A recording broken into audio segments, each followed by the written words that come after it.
parte dos seus rendimentos ou até toda a aplicação em até 2 dias úteis. Conheça melhor a Bybank. Acesse agora tchaubanco.com.br. Bybank, juntos transformamos o seu mundo. Com reverb. Alô. Olha só, quem vai no Instagram do nutricionista Ricardo Durante, formado pelo NIC, pós-graduado em comportamento alimentar pelo IPGS e aprimorando em transtornos alimentares pelo Ambulim IPQ, procurando por dietas mirabolantes,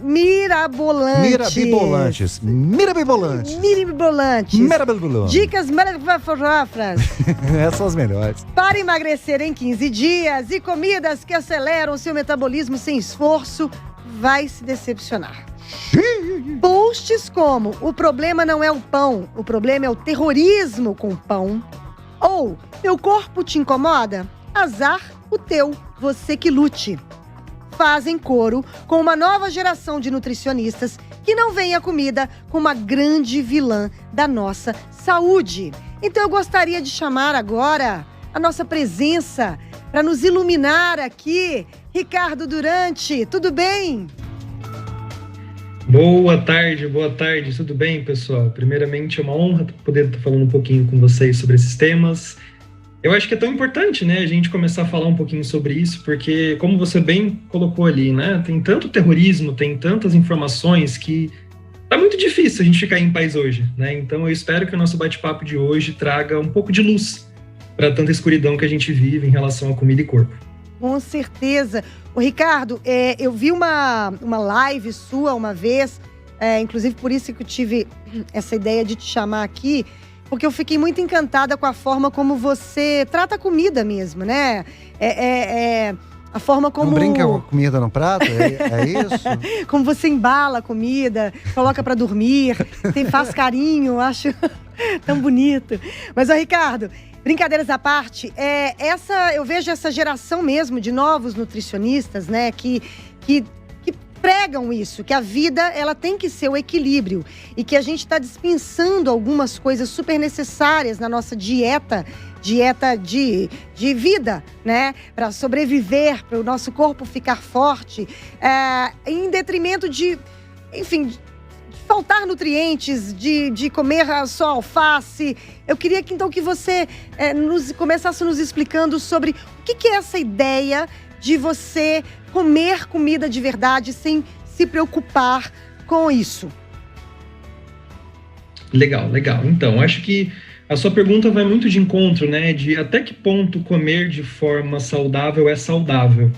A gente tem uma ideia bastante distorcida sobre o que é comer de forma saudável.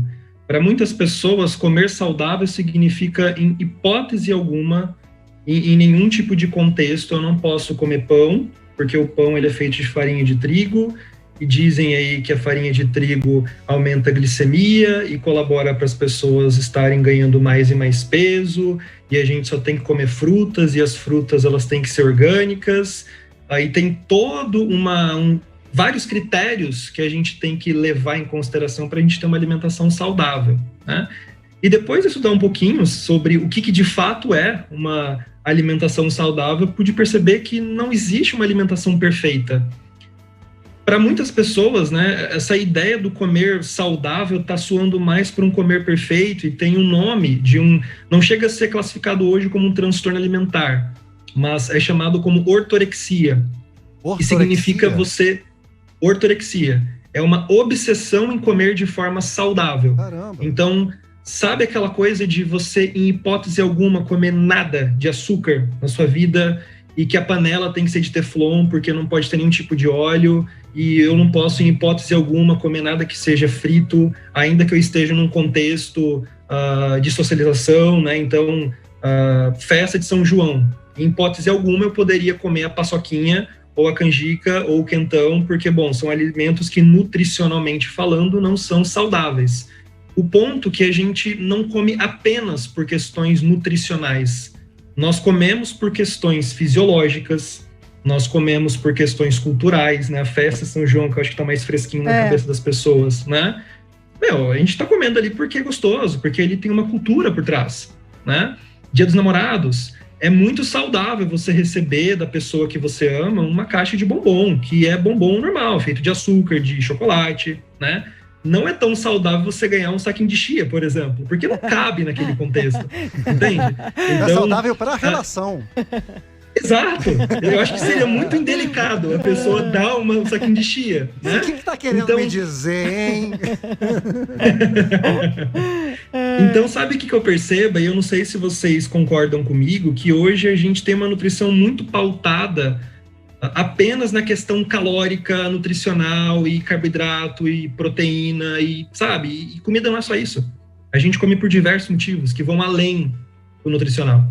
Eu fico pensando, né, Ricardo, eu concordo muito com você, demais, e eu fico pensando que o comer, né, virou um sofrimento para quem gosta de comer e também acabou sendo um sofrimento para quem não gosta de comer. Tem quem não goste de comer? Tem, eu imagino que você acaba...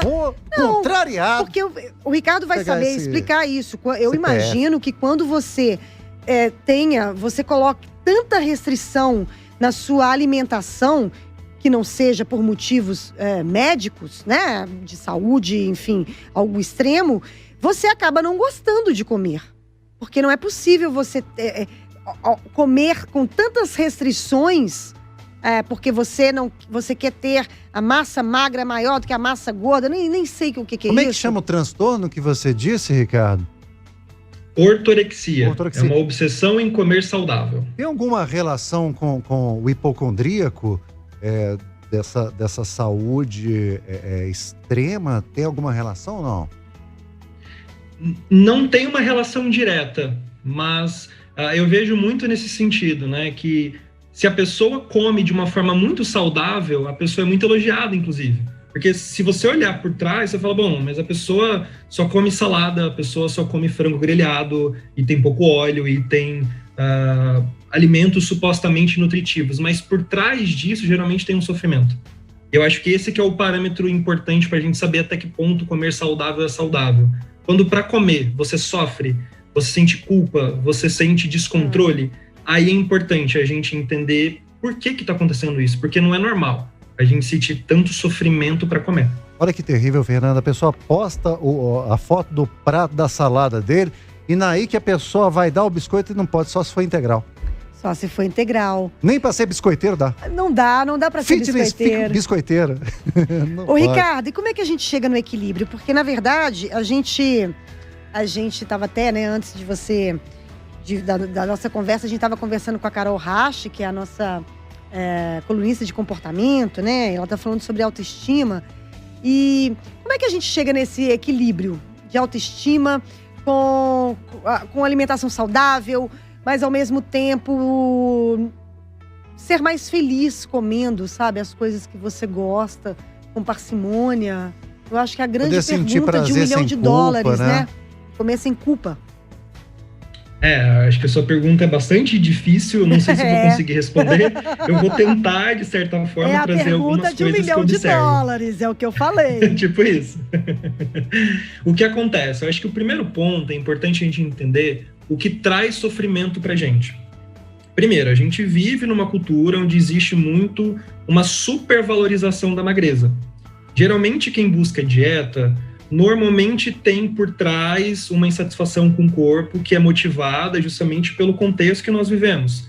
Parece que se você não tiver um corpo magro, especialmente a gente fala sobre mulheres, e eu não quero limitar somente as mulheres, porque sim, nós homens também sofremos pressão estética, ainda que em níveis diferentes, né?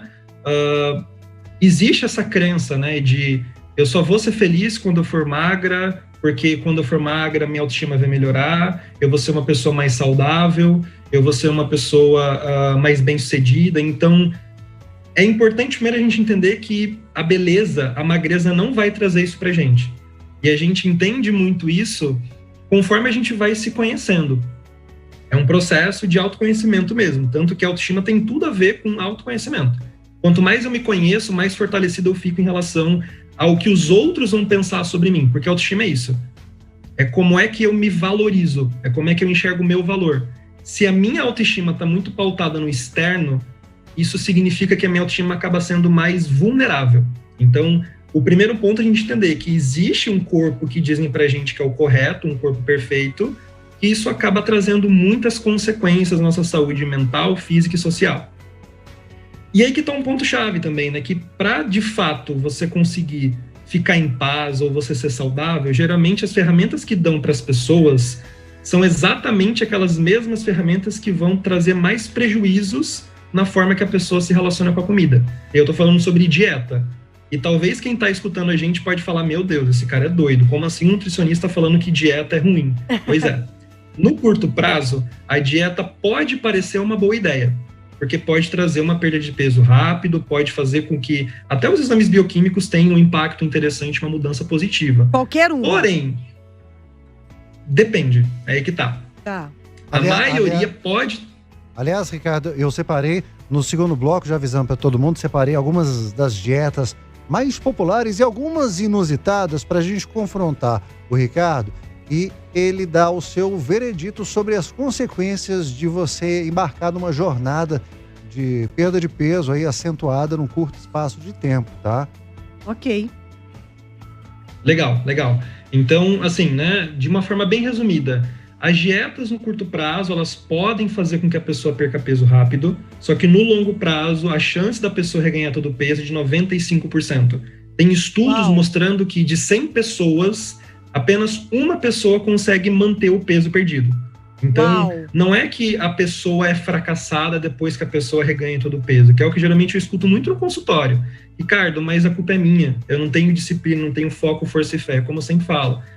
Não é sobre falta disso, muito pelo contrário, é esperado que isso aconteça, né? Então, primeiro ponto é a gente entender que as dietas estão justamente aí para trazer mais culpa, para trazer mais descontrole, porque a dieta faz com que a gente tenha aquele olhar mais dicotômico. Ricardo, traduz. Basicamente aquela ideia do pode e não pode, sabe?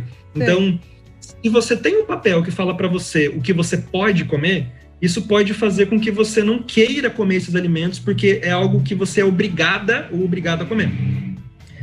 E na outra ponta, que seria a listinha do não pode, que vai entrar aí doce, chocolate, etc., é exatamente aquilo que você vai querer comer.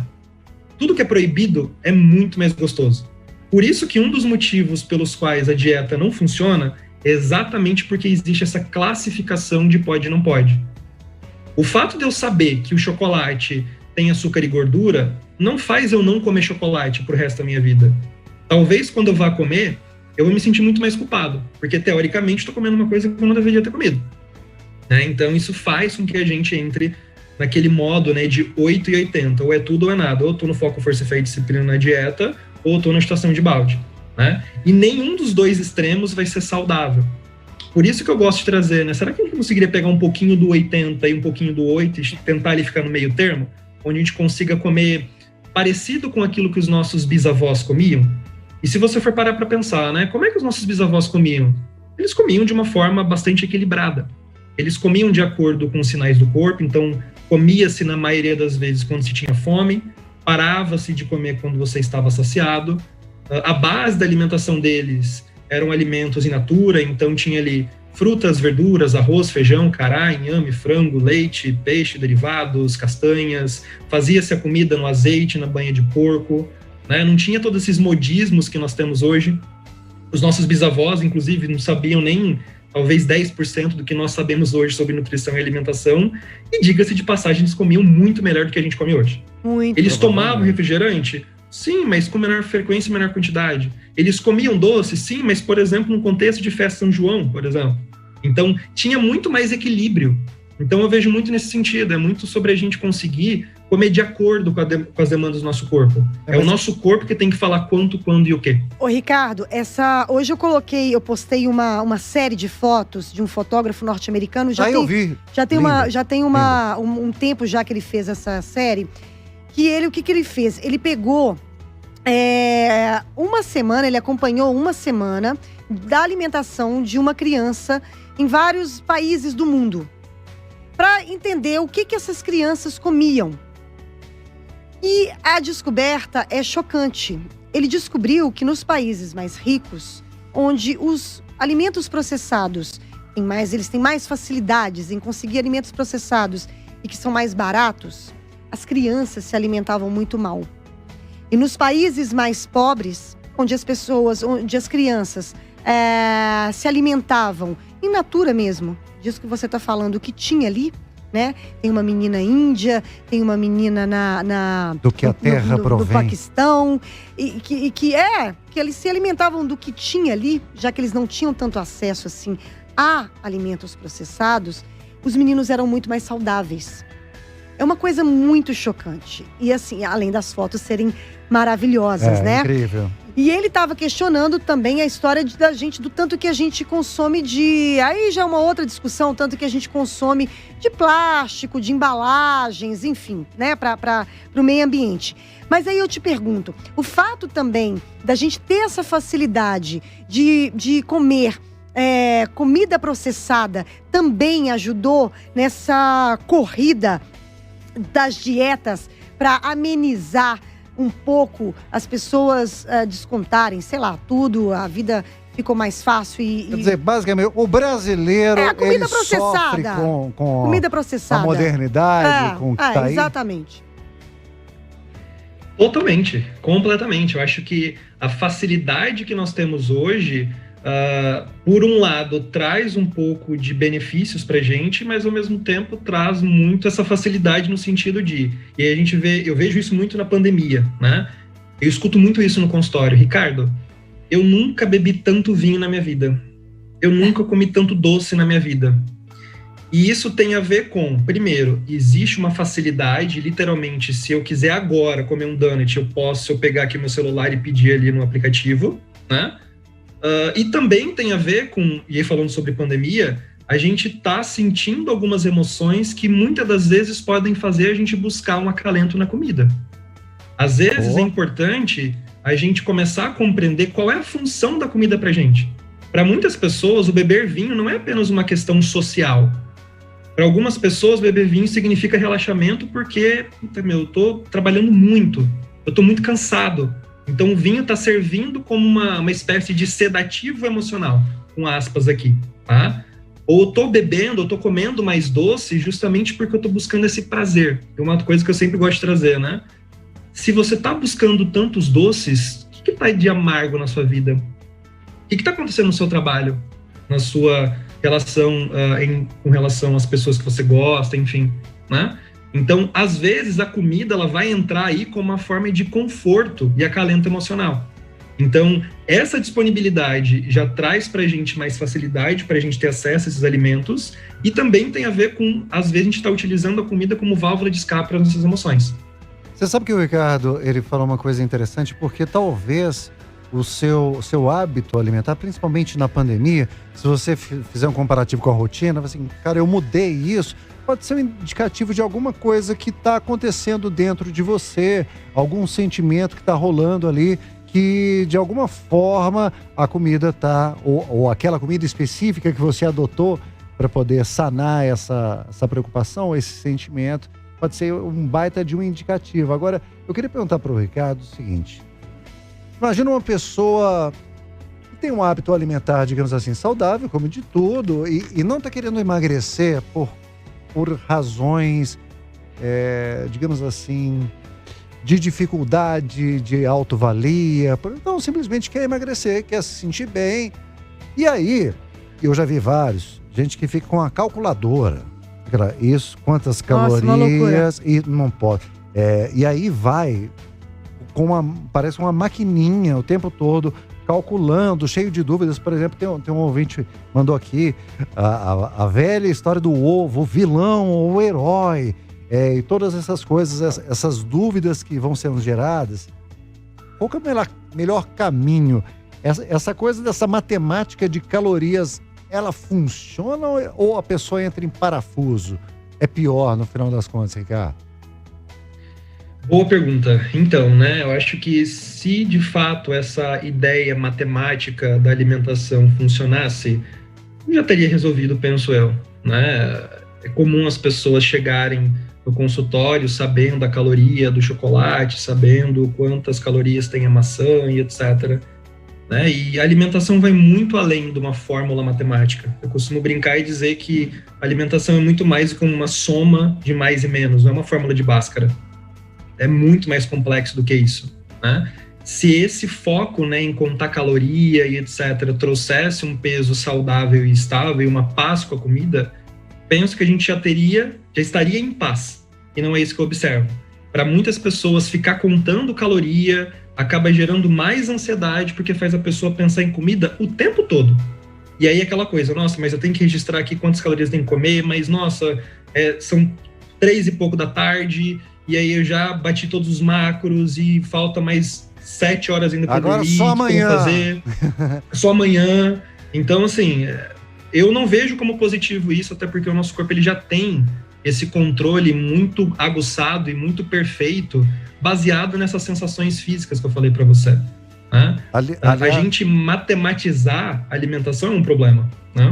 Mas não tem como. Por exemplo, o arcebispo está aqui perguntando sobre o tal do IMC, o Índice de Massa Corpórea. A galera tá meio louca com isso, né, Ricardo? É um número importante ou mais ajuda a se perder do que informar? Olha, ultimamente eu vejo o IMC como uma boa forma para você tomar vacina logo, né? Então, para mim, eu vejo mais o IMC para tomar vacina logo e também em relação a estudos populacionais. O IMC, sim, ele tem uma aplicabilidade quando fala sobre estudos de pessoas. Então, explica para quem não sabe o que é IMC. Legal, IMC é um cálculo que se faz baseado na altura e no peso da pessoa, né? Para saber se de fato a pessoa é saudável ou não. Só que aí que tem um problema, porque a gente não consegue medir a saúde da pessoa só com essas duas informações. Segundo a OMS, Organização Mundial de Saúde, saúde é o completo bem-estar físico, mental e social. Como é que o IMC vai calcular, por exemplo, a saúde mental nessa equação? Não dá. Então, é comum a gente ver pessoas que têm ali um IMC eutrófico, um IMC normal, saudável, porém a pessoa tem depressão. Essa pessoa não é saudável. A pessoa tem um IMC adequado, mas a pessoa tem transtorno alimentar, tem uma bulimia, por exemplo. Essa pessoa não é saudável. Então, o IMC, ele só tem validade em estudos populacionais, quando vai pegar uma quantidade grande de pessoas, aí sim tem uma validade, mas individualmente, não. Tanto que até na minha prática clínica, salvo casos bem específicos como anorexia, eu só preciso do IMC. Os outros casos, não é necessário. Tá certo! Hoje estamos falando paz com a comida. Comer é tão bom, comer de forma tranquila, herói saudável. Ou vilão? Herói ou vilão, a comida, né? Tem que nos salvar. Acho que é heroína, porque vicia. Daqui a pouquinho, então, a gente tá de volta. Falando aqui com o Ricardo sobre nutrição de uma forma bem verdadeira. Verdadeira. E a gente vai confrontar o Ricardo. Jejum intermitente, como é que é esse negócio? Cortou carboidrato, tem dieta da fruta, tem dieta da sonda, tem dieta aqui da limonada, tem um monte de dieta que o pessoal gosta de fazer e a gente vai descobrir se é bom negócio, se pode te ajudar de alguma maneira ou é uma tremenda enrascada, Fernandinha. De volta na 98 Radiocast.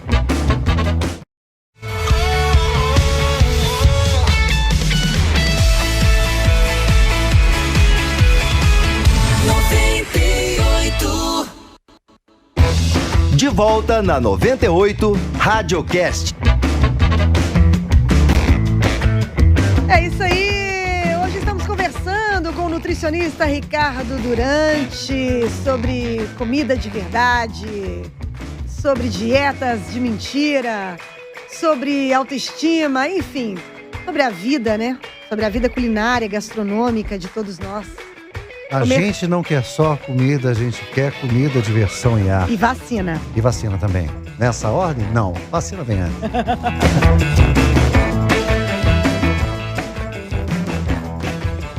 Ricardo. Tá aí? Tô aqui.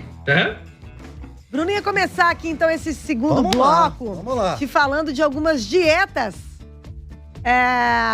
bem peculiares. Bom, a gente já entendeu com o Ricardo que esse negócio da dieta pode dar o famoso efeito sanfona, né? Você vai, de repente, você volta pro mesmo peso e vai ter que conviver com uma frustração incrível.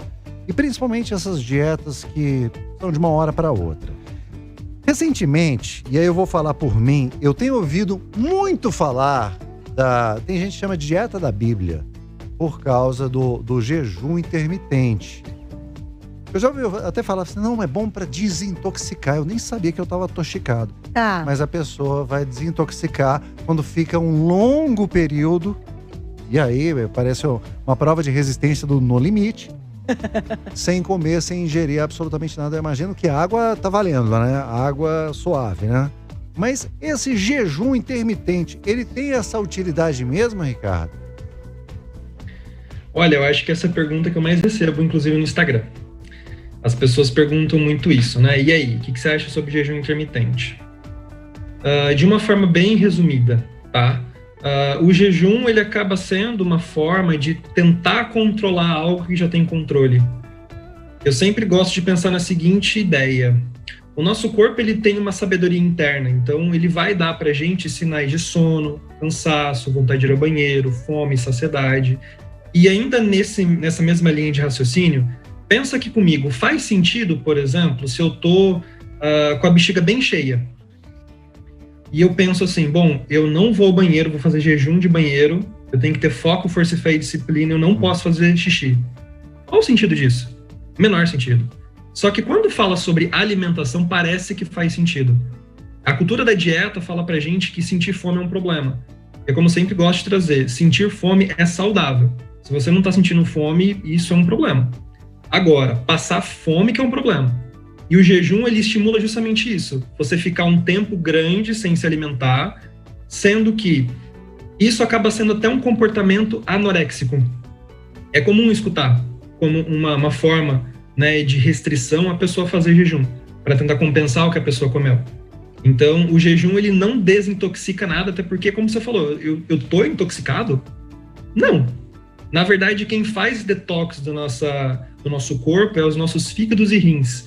Então, o nosso papel é fazer com que eles estejam funcionando. E aí vai até de encontro com a questão do suco detox, que falam muito também. Se eu tomar o suco detox e fazer jejum, eu vou estar purificado? Não, tem nada a ver. Se você pensar em ter uma alimentação equilibrada, variada e comer de acordo com as demandas do seu corpo, isso já é o suficiente para você ter esse detox muito bem apurado aí. Então, eu não recomendo, porque é muito comum as pessoas, quando fazem jejum, começar a ter muito mais pensamentos obsessivos sobre comida. A pessoa pensa em comida literalmente o tempo todo. Ou a pessoa fica contando os minutos até chegar o momento de, pronto, agora eu posso comer. E a forma, é comum, né? A pessoa... Sim, e quando a pessoa vai comer, é um comer muito mais ávido. E claro, a pessoa tá com muita fome. Quando eu vou comer com muita fome, eu vou querer me jogar na comida. Então não faz sentido a gente mexer em algo que é só o nosso corpo falando pra gente o horário certo ali pra gente comer. E o termogênico? Os termogênicos? Tem estudos mostrando pra gente que esse efeito termogênico de acelerar o metabolismo, ele é tão pequeno que não vale a pena. É um dos suplementos assim, que tem um péssimo custo-benefício. Caro pra caramba e não tem um impacto relevante no sentido de acelerar a queima de gordura ou alguma questão do gênero. Então, eu também não aconselho, não. Quer tomar um termogênico? Bebe café. Pronto, gostoso, delícia, vida que segue. Vida que segue. Ô, Ricardo, você estava falando no primeiro bloco sobre a história dos nossos antepassados, né? Dos nossos avós comerem comidas naturais, né? De uma forma mais saudável, comiam bem melhor do que a gente. Mas eu fico pensando também que eles se exercitavam bem mais do que o mundo moderno hoje, né? A gente anda de carro, a gente faz muito menos exercício. Não estou dizendo exercício de academia. Eu estou dizendo andar a pé, como eles andavam, né? Movimento, né? Movimento, eles se movimentavam muito um mais do que nós. Mesmo. Então, eu fico pensando que essa combinação também, né, de você se alimentar bem, mas ela tem hoje, no mundo moderno, tem que vir acompanhado de pelo menos alguma atividade física, né? Com certeza, com certeza. Eu acho que pontos que os nossos bisavós tinham, que infelizmente a gente está perdendo. Primeiro, cozinhar. Uma coisa que eu percebo que as pessoas estão perdendo. Antigamente tinha muito essa coisa, né, de a avó passava a receitinha para a mãe passava para a filha ou para o filho, por aí vai. Hoje em dia não se tem mais essa hierarquia, infelizmente, né? Então a gente está perdendo esse interesse na cozinha, que é um hábito extremamente saudável. Segundo, que antigamente não se tinha tanta facilidade no sentido de alimentação, que vai de encontro com o que a gente já tinha conversado um tempinho ali, né? Naquela época não tinha aplicativos que vão dar para a gente mais praticidade, não se tinha tanto avanço sobre essa questão da alimentação. E também, naquela época, a gente se locomovia mais. Eu gosto mais do termo movimento. Sim. Porque para muitas pessoas a atividade física soa como, nossa, que chato, não é legal, ou até associa sempre com a questão de eu tô fazendo só para queimar caloria. Eu tô pensando Isso aqui... é um dos motivos. No que você tá dizendo, meu avô, se ele quisesse comer um franguinho ensopado, a primeira tarefa era conseguir pegar a galinha. Então já tem atividade física aí, que a gente não precisa mais, né? A galinha vem pra gente. Pelo iFood. É complicado. verdade, isso faz uma diferença. Exato. Então, sim, é muito importante, né, por questões de saúde, a gente pensar em movimento, né? A gente anda mais sedentário, né? Então, sim, eu vejo que é super importante a gente pensar naquilo que faz sentido pra gente. Até uma sugestão que eu sempre dou é: escolha uma atividade física que faça sentido para você. Pode ser uma que você goste de fazer ou alguma que você perceba que te traz algum tipo de benefício. Seja porque quando você faz atividade física, o seu sono ele fica melhor, o seu intestino funciona melhor, você percebe que você fica menos ansioso, né? Então, é super importante a gente pensar nessas duas questões. Ou aquilo que faz sentido para mim, que eu gosto, ou que eu consiga perceber que eu tenho benefícios por estar fazendo isso daí. Ô, Ricardo, a gente já desmistificou a questão aí do jejum intermitente, mas outra coisa que eu escuto pra caramba é uma questão muito mais de horário. A partir de 6 horas da tarde, 18 horas, você tem que evitar comer porque o seu metabolismo estaria mais lento, você estaria mais propenso somente carboidrato. Daqui a pouquinho a gente vai chegar no low carb, tá? Mas você comendo esse período, essa hora do dia, ou da noite no caso, seria prejudicial para quem quer manter o peso ou mesmo emagrecer. É verdade? É fato isso? O nosso corpo, ele não faz a menor ideia que horas que dias são. Então, isso é pouco relevante. O que conta é como é que tá a minha relação com a comida. Se eu percebo que na maioria das vezes eu como mais do que o meu ponto de saciedade, né? Se eu percebo que eu estou utilizando muito a comida como uma válvula de escape emocional, isso acaba sendo mais relevante do que eu pensar, por exemplo, no horário em específico. Até porque não funciona assim. Deu 6 horas, pronto, agora todo o meu metabolismo ele vai funcionar para eu acumular mais gordura. Não. O que conta é as 24 horas que eu comi. Isso é muito mais relevante do que pensar em a partir das 6 horas eu vou começar a tirar o arroz no meu prato, vou começar uma salada com frango. E às vezes a pessoa nem tá afim de comer isso. Então eu não vejo muito por aí, não. E a dieta low carb, aquela que corta o carboidrato e foca na proteína? Isso já tem um tempo, já tem alguns anos, mas é super recente aí esse papo sobre low carb. Há consequências de você não comer carboidrato absolutamente nenhum durante, mesmo que seja um período, fazer a dieta durante tanto tempo? Primeiro, funciona? E segundo, há consequências? Excelente pergunta. Só a título de curiosidade aqui, tá? A primeira dieta low carb que foi feita em 1800 bolinha, não sei o ano certinho, pelo um agente funerário. Aí você começa a perceber a serenidade e a seriedade da coisa, né? E aí, com a popularização da questão da dieta do Dr. Atkins, né, que foi a primeira dieta low carb mais bem falada, surgiram aí várias outras derivadas da dieta low carb, né? O que acontece? A dieta low carb, ela se baseia em uma restrição de carboidratos, né? E um ponto que eu acho super importante a gente trazer para o nosso bate-papo aqui, que tudo que é proibido é muito mais gostoso. O que eu mais vejo é que hoje a gente nunca quis comer tanto pão, nunca a gente quis comer tanto doce, nunca a gente quis comer tanto arroz. Será que isso não tem a ver com essa restrição que a gente está se impondo? Porque é muito isso. Só para você ter uma ideia, o simples fato de você pensar em iniciar uma nova dieta, isso já é gatilho para você comer demais. Exemplo, chegar para você e falar assim, então, a partir de amanhã eu vou começar a monitorar a sua alimentação via satélite, tá? E aí você não vai poder comer arroz, você não vai poder comer pão, você não vai poder comer doce, pizza e etc. É muito possível que a partir de hoje você vai começar a pensar o tempo todo nesses alimentos. Então, quando eu tenho uma restrição, isso faz com que eu comece a ter muito mais desejo por aquilo. Eu posso não ter esses alimentos em casa, só que isso vai aumentar esse meu desejo, e quanto mais tempo eu fico sem esses alimentos, quando eu for comer, e inevitavelmente eu vou comer, vai rolar um exagero alimentar, possivelmente, né? Então, a low carb, ela pode trazer muitas consequências no comportamento alimentar da pessoa. A pessoa pode começar a ter culpa porque começou a fazer uma low carb.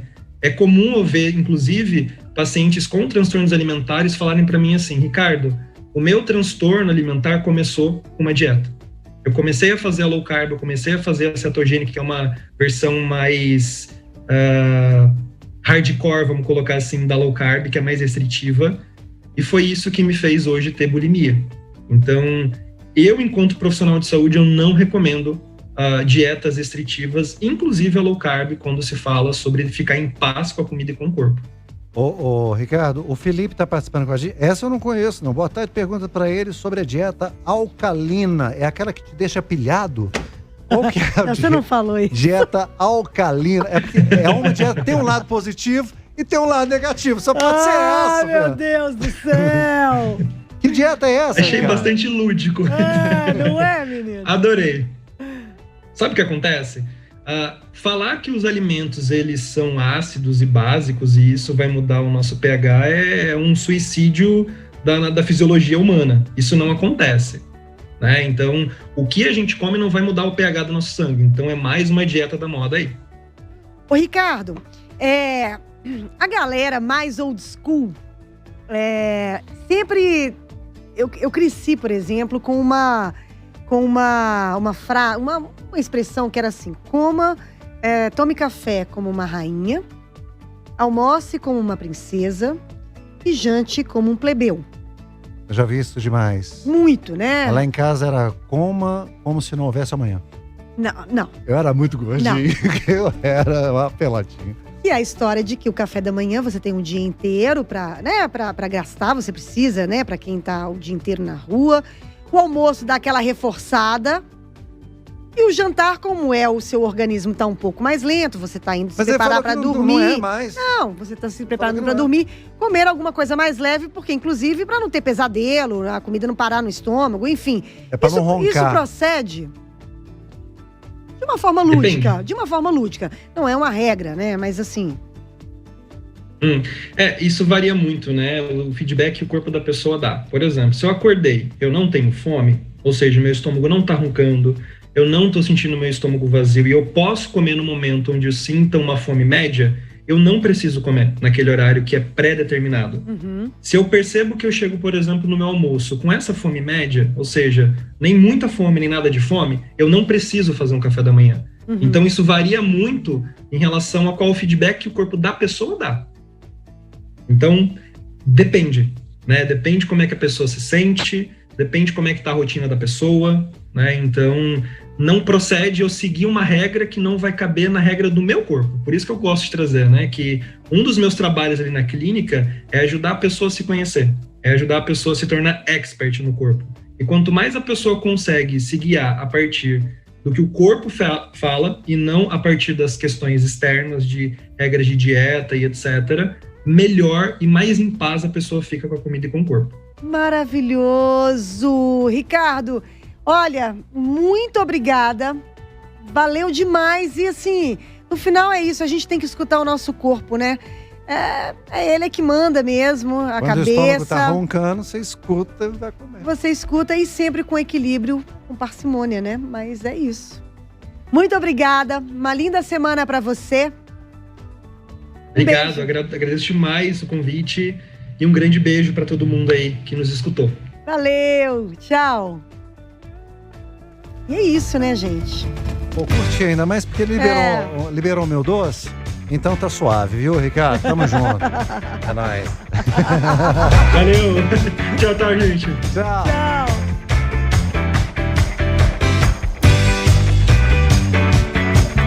E a gente tem entrevistado amanhã. Temos, certamente. Vamos falar sobre o que amanhã, Fernanda? Vamos descobrir sobre aqui. maturidade, sobre envelhecimento, sobre... Você tem medo de envelhecer? Sobre o inevitável. Sobre o inevitável. Vamos ver quem é que vai estar com a gente. Não mandou, Marcelão? Ah, não mandou Certeza? vídeo, não? Essa é velha, hein, Marcelo? Entendeu? Então Velha, pronto, a gente já você- fala aqui, gente. Amanhã a gente vai conversar com uma grande especialista em longevidade no Brasil, que é a Candice Pome, e ela vai nos contar, né, como a gente pode se preparar para o nosso envelhecimento, porque ele é inevitável. E muitos de nós, quando mais novos, a gente não pensa nisso. A gente não pensa. E o Brasil é um dos países que daqui a alguns anos, né, terá muito